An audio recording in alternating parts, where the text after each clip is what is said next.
Assalamualaikum warahmatullahi wabarakatuh. Oke.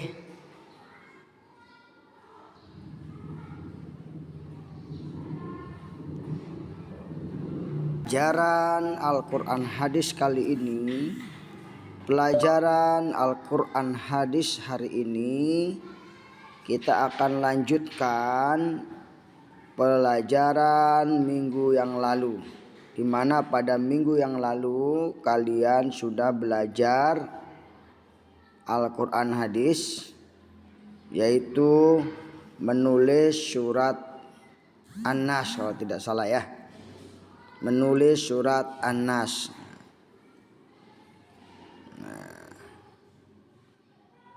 Dan juga menerjemahkan surat An-Nas. Kenapa kita perlu memahami surat An-Nas ini? Karena surat An-Nas surat yang banyak dipakai oleh banyak orang, termasuk kita. Dan bahkan surat An-Nas ini dijadikan sebagai surat untuk menangkal godaan setan yang terkutuk, gangguan setan, gangguan makhluk halus yang terkutuk.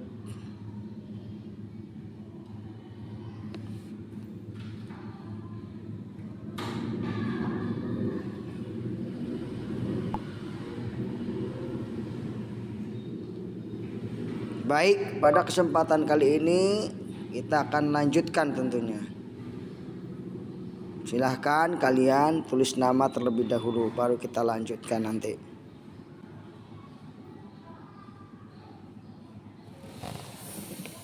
A'udzu billahi minasy syaithanir rajim.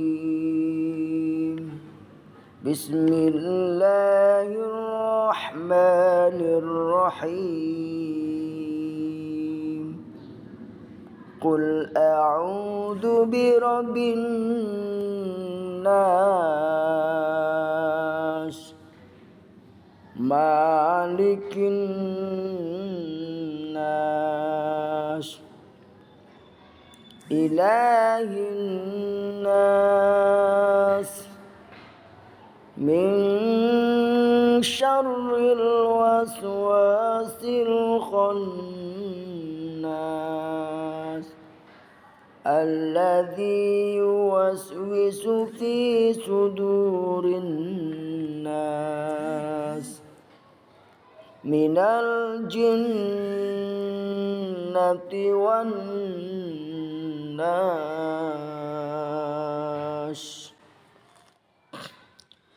Katakanlah, aku berlindung kepada Tuhan manusia, Malikin nas, raja manusia, Ilahin nas, sembahan manusia, min syarril waswasil khannas, dari kejahatan bisikan setan yang biasa bersembunyi, alladzi yuwaswisu fi sudurin nas,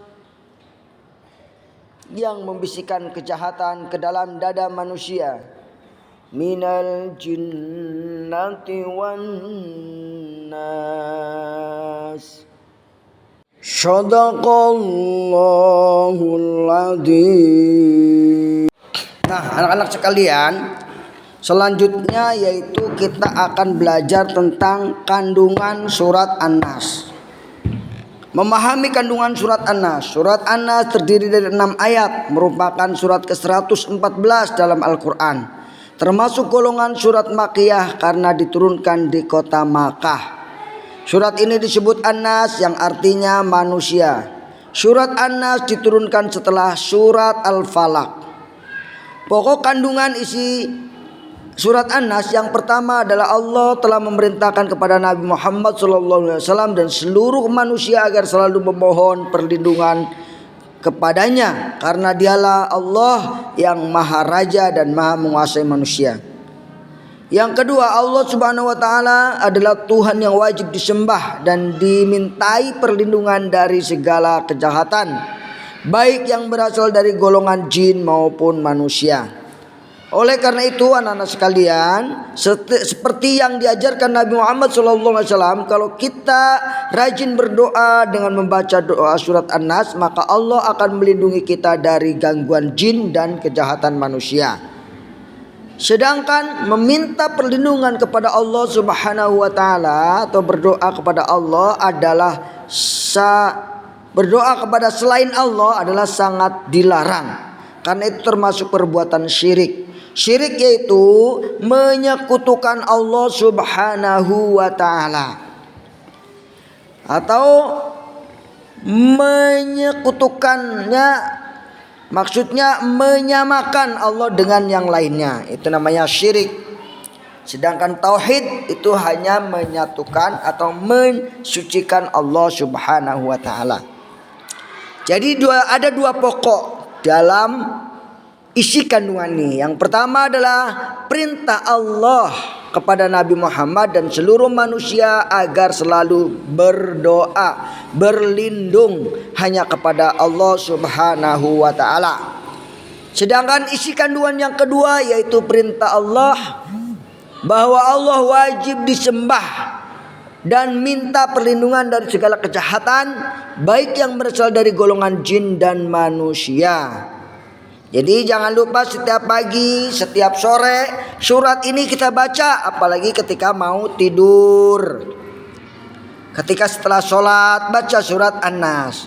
Qul a'udzu birabbin nas, malikin nas, ilahin nas, min syarril waswasil khannas, alladzi yuwaswisu fi sudurin nas minal jinnati wan nas. Itulah anak-anak sekalian kandungan surat An-Nas. Setelah Bapak terangkan terkait dengan kandungan surat An-Nas tadi, Bapak akan menyimpulkan.